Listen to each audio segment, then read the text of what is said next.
오늘도 청년부 예배 가운데 나오신 여러분들을 주님의 이름으로 사랑하고 또 축복합니다. 말씀을 깨닫는 지혜와 또 말씀대로 살아갈 믿음으로 충만하게 간절히 소망합니다. 네.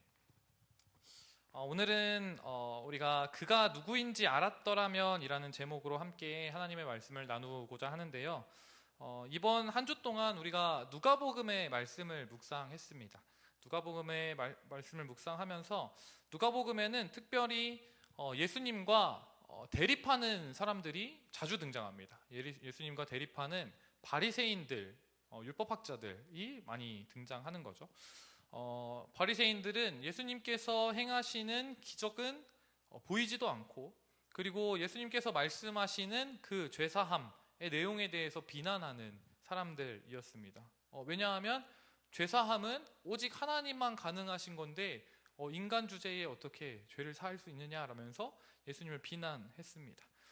또 세리, 죄인이라고 여겨졌던 세리의 집에 들어가서 먹고 마시는 예수님과 제자들을 향해서 비난하는 사람들이었습니다.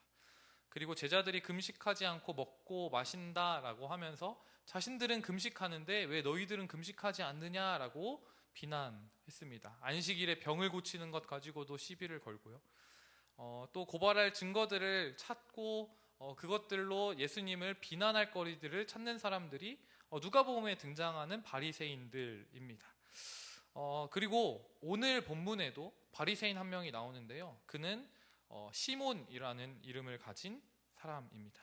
시몬은 지금까지 누가복음에서 보았던 바리새인들과는 아주 조금인데 조금 다른 모습을 보여줍니다. 항상 바리새인들과 충돌해왔던 예수님과 제자 일행 그 모습이 아니라 이제는 예수님을 자신의 집으로 초청하는 모습을 보여주는 것이죠.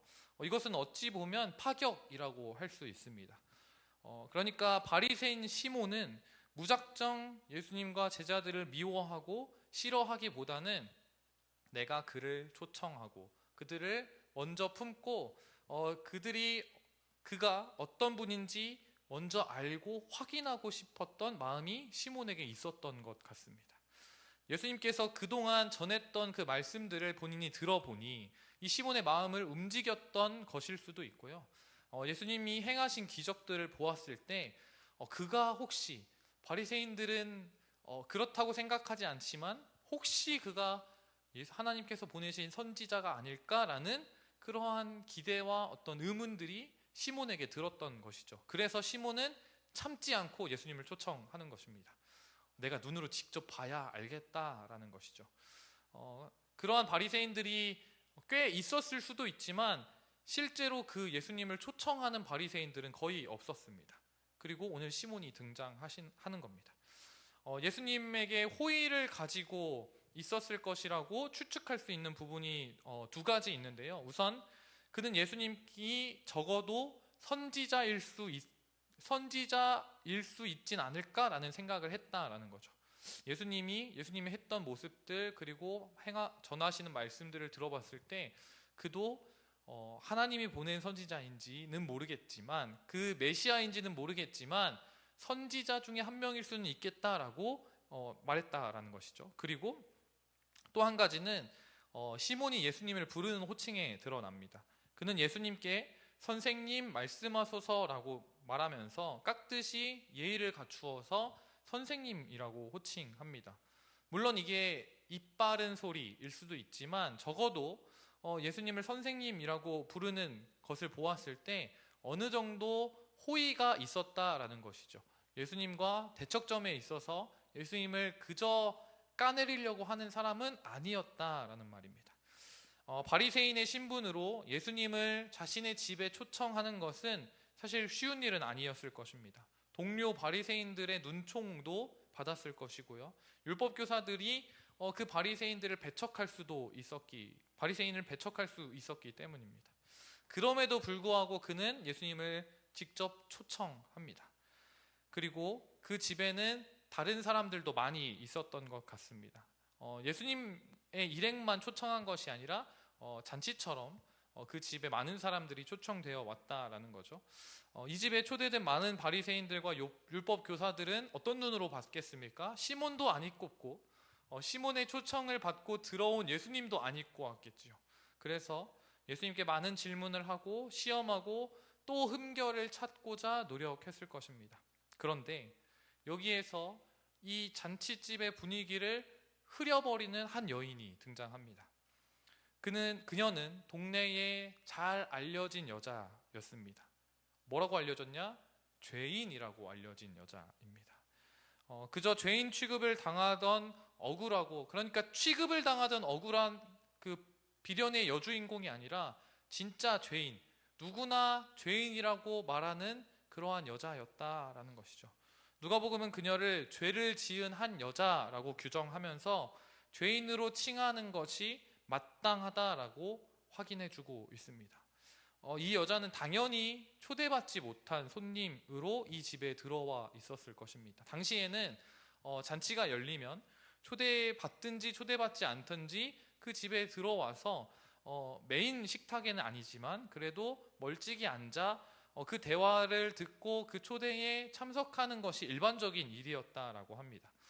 그들은 직접 주인과 초대받은 자들 가까이에서 그들의 대화를 방해하는 일은 할 수 없었습니다. 그저 멀리서 그 집의 잔치를 조금 참여하는, 맛보는 정도가 되었겠죠. 그런데 이 여자는 초대받지 않은 죄인임에도 불구하고 그 메인 테이블로 향합니다. 무작정 다가와 예수님의 발을 눈물로 씻고 머리를 풀어 닦고 발에 입을 맞추고, 이상한 행동이죠, 향유를 붓습니다. 모든 사람의 시선이 그 여자와 예수님을 향하게 됩니다. 그러나 그 시선, 안 입고 온 시선도 여자의 행동을 멈출 수 없었습니다. 그 순간 그녀에게는 예수님만 보이기 때문입니다. 그 죄인이라고 불렸던 이 여인이 할 수 있는 최고의 사랑과 존경을 담아 예수님을 극진히 대접하는 모습입니다. 그런데 이 순간 저는 조금 낯설고 이상하게 느껴지는 한 존재가 있습니다. 여러분은 여기에서, 이 그림에서 누가 좀 이상하다고 생각되세요? 예수님이 좀 이상하시지 않으세요? 이런 말 하면 안 되나? 예수님 좀 이상하지 않으세요? 아니, 밥 먹고 있다가 어떤 한 여자가 다가와서 내 발을 닦는 거예요. 너무 꺼림칙하지 않으세요? 저희 이제 집에 식탁에 밥을 먹는데 연우 이렇게 놀라고 한 다음에 저랑 아내랑 이제 밥을 먹고 있으면 연우가 와서 막 발 만지고 막 발에 뽀뽀하고 이러거든요. 왜 그런지 모르겠는데 너무 꺼림칙해요. 아들인데도 불구하고. 근데 여자가 갑자기 와서 막 발에 눈물 닦고 막 이러고 있으면 너무 꺼림칙하잖아요. 이게 무슨 일이지? 라고 당황할 법도 한데 예수님 아무렇지도 않으십니다. 그저 그 행동을 다 하도록 놔두시고 심지어 뭔가 행복한 듯한 느낌을 사람들에게 보여줍니다. 한 여인이 대중들 앞에서 신이나 왕에게나 보일 법한 경배를 한 인간에게 바치고 있는데 그것을 만류하지 않고 그저 바라보며 행복해하고 있는 예수님의 모습입니다. 조금 낯설고 이상한 모습이라고 저는 생각이 됩니다. 그리고 이러한 사건, 이와 비슷한 사건이 나중에 또 벌어지긴 하는데요. 마리아라고 이름하는 여자가 예수님의 머리와 발에 값비싼 향유를 붓고 머리카락을 풀러 발을 닦는 장면이 나중에도 한번 벌어집니다. 여기에서도 마태복음에서는 제자들, 마가복음에서는 어떤 사람들, 요한복음에서는 가룟 유다라고 표현되는 사람이 분노합니다. 이 여자가 하는 행동에 대해서 매우 극한 대노를 표출한다라는 것이죠. 예수님 앞이라 저 비싼 향유를 팔아 가난한 자들에게 주는 것이 나았을 것이다 라고 표현했지만 결국에는 무엇입니까? 그 여자가 잘못했다라는 거죠. 지금 여인의 행동도 비슷한 행동이다라는 것입니다. 과한 낭비, 과한 존경, 과한 경배를 지금 너가 이상한 행동하고 있어 라고 사람들의 시선이 다 꽂혀 있었을 것입니다. 누구의 눈에도 꺼림칙해 보이는 이 행동을 예수님은 가만히 두고 보시고 심지어 한술 더 떠서 이 여인의 편을 드십니다. 그리고 예수님께서는 이 시몬과 이 여인을 비교하시기 시작합니다. 시몬에게 뭐라고 말씀하십니까? 너는 나에게 발 씻을 물도 주지 아니하였지만 이 여인은 눈물로 내 발을 씻기고 그 머리털로 닦았고 너는 내게 입맞추지 아니하였지만 그는 내가 들어올 때로부터 내 발에 입맞추기를 그치지 아니하였고 너는 내 머리에 감람유도 붓지 아니하였지만 그녀는 향유를 내 발에 부었다라고 이야기합니다. 누가 잘했다는 거예요? 누가 봐도 이상한 상황인데 사실은 어떤 사람이 봐도 시몬이 잘한 거잖아요. 시몬이 예수님을 초청하고 시몬이 예수님을 대접하고 바리새인들과 대적했던 예수님을 호의로 베풀었는데 예수님은 지금 뭐라고 말씀하십니까? 시몬의 그 호의보다 이 이상한 행동을 하고 있는 여인이 더욱더 나에게 귀하다라고 말씀하고 있는 것입니다. 제가 시몬이라면 조금 상당히 화가 많이 났을 것 같아요.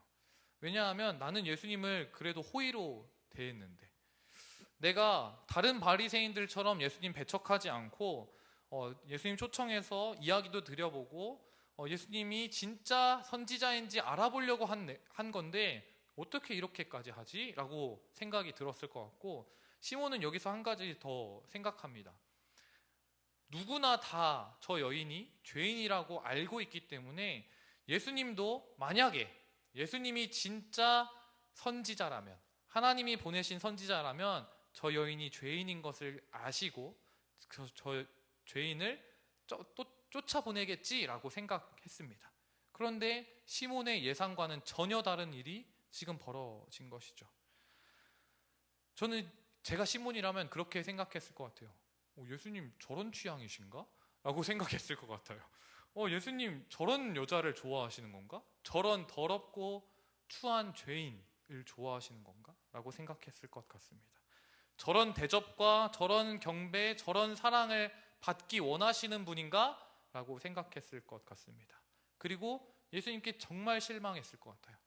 나름대로 선지자일지도 몰라서 예수님을 호의로 대접했는데 역시나 아니었구나 라는 생각이 시몬의 마음에 들었을 수도 있습니다. 그런데 예수님께서 이렇게 시몬의 마음을 아시고 이렇게 말씀하십니다. 오늘 그 뒷절의 사건들 이야기는 저희가 읽지 않았는데 너무 길어서요. 예수님께서 이렇게 비유로 말씀하시는 겁니다. 50데나리온 빚진 자와 500데나리온 빚진 자의 비유인데요. 여기에 50데나리온 빚진 자와 500데나리온 빚진 자가 있다. 그런데 그 빚을 준 자가 두 사람의 빚을 다 탕감해 주었다라는 것이죠. 그러면 누가 더 빚 준 자에게 감사하고 그를 사랑하겠느냐라고 질문하십니다. 여러분 어떻습니까? 만약에 은지자매가 저한테 5만 원을 빚줬고 이제 윤솔자매가 저한테 5천만 원을 빚줬어요. 근데 제가 이제 또 배포가 큰 남자다 보니까 그 정도는 뭐 괜찮아요. 윤솔자매 갚지 않아도 돼요. 은지자매도 됐어요. 이러면 어떻게 했어요? 은지자매가 절 더 좋아하겠어요? 윤솔자매가 절 더 좋아하겠어요? 당연히 윤솔자매는 막 진짜 저를 막 예수님 모시듯 하겠죠. 은지자매는 그럴 수도 있겠다. 뭐 목사님이 밥 한 번 사준 걸로 하지. 이렇게 넘어갈 수 있지 않겠습니까? 예수님이 지금 그런 당연한 비유를 하고 계시는 겁니다. 누가 더 나를 사랑하겠느냐라고 말씀하십니다. 더 많이 빚진 자가 더 많이 사랑한다라고 말씀하시는 것입니다. 시몬은 무슨 얘기인지 모르고 어리둥절한 것입니다. 할 수밖에 없었습니다. 사실 시몬은 어떻게 보면 그 바리새인들 중에서는 그나마 괜찮은 사람이었습니다. 매력적이죠.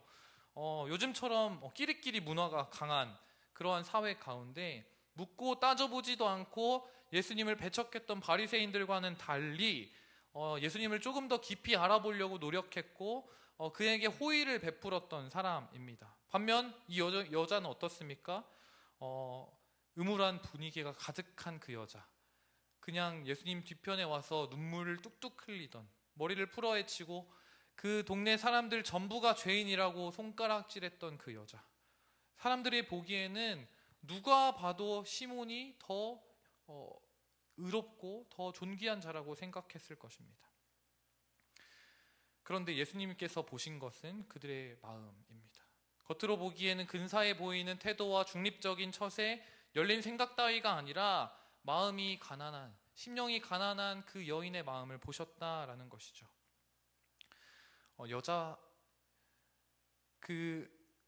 바리새인 시몬이 자신의 행위로 저 여자가 지은 죄보다 훨씬 의롭다는 확신을 가지고 있지 않았다면, 아무리 철저하게 노력해봐도 무너질 수밖에 없는 자신의 죄성을 직면하고 있지 않았다면, 예수님을 대하는 태도가 뭔가 이렇게 어물쩍 넘어가려는 태도는 아니었을 것입니다. 다시 말해서 그 시몬이라는 사람이 나도 저 여인처럼 죽을 수밖에 없는 죄인이다 라는 사실을 알고 있었더라면 예수님을 바라보았을 때 지금처럼 하지 않았을 것이다 라는 것이죠. 왜냐하면 나도 저와 같은 죄인이기 때문입니다. 자신의 빚이 너무나 커서 도저히 내가 갚을 수 없어서 낙담하고 좌절하고 탕감받은 것이 너무나 감사한 나머지 예수님 앞에 자신의 모든 것을 내어주는 그 여인과 같이 시몬도 똑같은 태도를 취했을 것이다 라는 것입니다. 예수님께서는 여인에게 내 죄 사함을 받았느니라, 내 믿음이 너를 구원하였으니 평안히 가라 라고 말씀하십니다. 백부장의 예화에서 믿음과 사랑이 뗄 수 없는 관계임을 묵상한 적이 있습니다. 결국 나의 행위가 나를 더 나은 사람으로 만들 수 없고, 나의 노력과 나의 죄성을 감출 수 없음을 직면하고, 나는 의로운 사람이 아니라 나는 여전히 쓸모없고 죽을 수밖에 없는 죄인이라는 사실을 깨닫고 나아갈 때 우리는 예수님 앞에 감사로 나아갈 수 있습니다. 오늘 죄 많은 여인과 같이 오직 예수님만이 나의 유일한 구원의 길임을 깨닫고 나아갈 때 우리가 예수님에 대한 사랑의 태도로 나아갈 수 있다라는 것입니다. 사랑하는 청년 여러분, 우리는 어떻게 예수님을 대하고 있습니까? 우리가 지지난주 또 지난주에 나눴던 것처럼 우리는 예수님을 누구로 생각하고 있습니까? 시몬은 오늘 예수님을 저가 선지자일지도 모르겠다라고 생각했습니다. 선지자일 수도 있겠다라고 생각했고, 그리고 예수님의 모습을 보면서는 저 사람은 아닌가 보다라고 생각했을 거예요. 그런데 오늘 이 죄 많은 여인은 어떻게 생각하고 있습니까? 예수님만이 나의 유일한 구원자이시다라는 사실을 그 여자는 알았기 때문에 그 앞에서 자신의 모든 것을 내려놓고 눈물을 흘리며 자신의 사랑을 다 올려드릴 수 있었던 것입니다. 누가 나를 얼마나 더럽고 추한 죄인이라고 모욕하고 누가 나에게 어떤 손가락질을 한다 할지라도 나는 그 예수님 앞에 나의 머리를 풀어 그의 발을 닦을 만큼 예수님을 사랑하는 마음으로 나아갈 수 있었다라는 것이죠. 이 여인이 왜 이러한 행동을 했을까요? 저는 이런 상상을 합니다. 시몬이 잔치를 벌이고 이제 예수님을 초청했습니다. 그리고 그 동네 사람들이 그 잔치의 내용을 알게 됐어요. 여인도 마찬가지로 그 잔치가 벌어진다는 사실을 알았겠죠. 그래서 예수님, 나의 구원자이신 예수님이 오시니까 먼 발치에서나마 보고 싶어서 그 시몬의 집을 향합니다. 죄인이어서 거기에 가면 손가락질 받을 수밖에 없는 것을 알매도 불구하고 그 집에 꾸역꾸역 가는 거예요. 그런데 시몬이 예수님을 모시고 오는 꼴을 보아하니 시몬은 예수님을 존귀한 자처럼 여기지 않는 거예요. 그냥 선지자 중에 한 명일 수도 있겠다라고 생각할 만큼 그냥 그렇게 대접하는 겁니다. 예수님이 자신의 집에 들어왔는데 그 유대 사람들이 당연하게 행했던 정결 예식도 하지 않고 그에게 아무런 손 씻을 발 닦을 물도 안 주고 분도 안 칠해주는 거예요. 예수님을 너무 초라하게 대접하는 겁니다. 이 여인의 입장에서는 예수님은 나의 구원자이시고 예수님만이 유일한 나의 생명이신데 예수님이 나를 이 죄 가운데서 구원하신 분인데 예수님을 대하는 그 시몬의 태도를 보니까 너무 화가 나는 거예요. 너무 안타까운 거죠. 저분이 나의 구원자이신데, 저분이 진짜 우리를 구원하신 구세주신데 어떻게 저렇게 대접하지? 이 여인은 그 시몬의 태도를 보면서 마음 아플 수밖에 없는 거죠. 그리고 예수님의 뒤에 가서 자신이 그 정결 예식을 행하는 겁니다. 그 잔치의 호스트였던 시몬이 하지 못한 그 정결 예식을 죄 많은 여인, 구원받은 그 여인이 예수님께 행해 드리는 겁니다. 자신의 모든 것을 가지고 그 향유를 깨뜨리고 자신의 머리칼로 예수님의 발을 닦고 눈물로 그의 발을 적시는 것입니다. 왜요? 예수님을 너무나 사랑하니까요. 예수님이 누군지 아니까요. 예수님만이 나의 구원자이시라는 사실을 알기 때문에 예수님이 그러한 대접을 받는 것을 참을 수가 없는 것입니다. 사랑하는 여러분, 우리는 예수님을 누구라고 생각하고 있습니까? 예수님을 어떻게 대접하고 있습니까? 때로는 시몬과 같이 우리가 예수님을 생각하고 그의 몸된 교회를 대접하고 섬기고 있지는 않은지 우리가 고민해 볼 필요가 있습니다. 우리는 그 사랑하는 예수님을, 우리가 예수님의 몸된 교회를 입맞추고 그리고 그렇게 눈물 흘리며 사랑하고 있습니까? 나의 모든 것과 나의 소중한 것을 기꺼이 깨뜨려 부술 수 있을 만큼 그를 경배하고 찬양하고 사랑합니까? 오히려 여러모로 적당히 열린 사람처럼, 적당히 그저 열심히 하는 것처럼 살아가고 있지는 않으십니까? 우리의 믿음이라는 것은 건조한 단어가 아닙니다. 하나님을 믿는다는 것은 오늘 즉시 내가 천국에 갈 수 있을 것이라는 확신, 그 이전에 그분과 함께하고 싶고 그분을 사랑하고 그분을 사모하는 마음이 우선됩니다. 오늘 죄 많은 여인과 같이 그분의 발 앞에라도 엎드려 있고 싶은 마음이 믿음이다라는 것이죠. 그리고 예수님께 내가 어떻게 하면 그를 더 존귀하게, 그를 더 사랑하는 모습으로 나아갈 수 있을까 고민하는 것이 바로 믿음입니다. 그리고 우리가 죽음으로 갚아야 할 죄를 예수님의 십자가로 탕감하신 그 은혜를 생각하며 날마다 무한한 감사와 기쁨으로 나아가는 것이 바로 믿음입니다. 사랑하는 여러분, 우리는 얼마를 탕감받은 죄인입니까? 50데나리온, 500데나리온이 아닌 우리는 목숨을 탕감받은 죄인인 줄 믿습니다.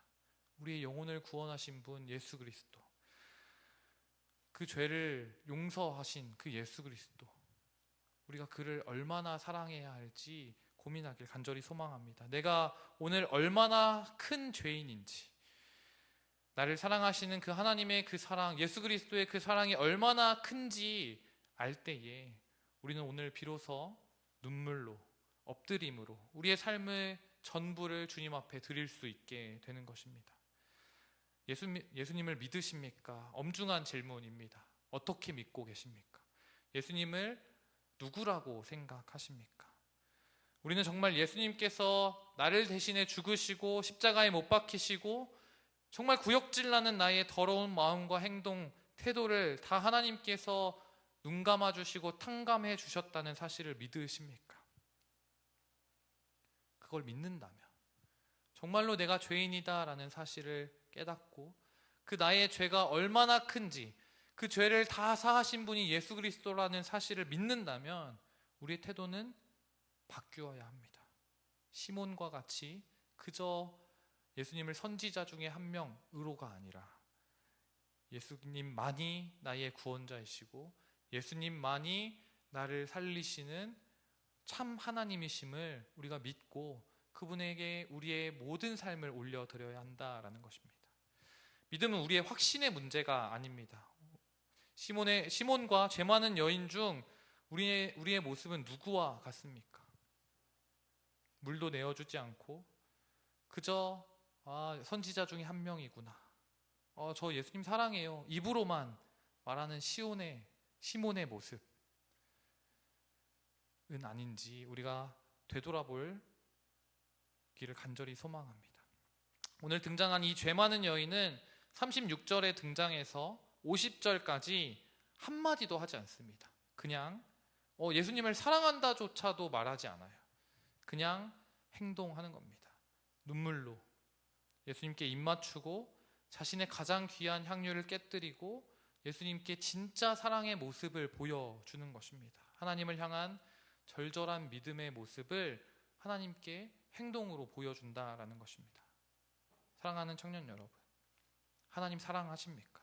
우리가 곰곰이 생각해 보길 간절히 소망합니다. 우리의 삶의 태도, 우리가 예배하는 그 태도, 우리가 삶을 대하고 우리가 무언가를 결정할 때의 자세는 어떻습니까? 예수님에 대한 사랑, 하나님에 대한 사랑이 묻어나고 있습니까? 일상의 삶 속에서 하나님을 깊이 묵상하고 기도하고 찬송합니까?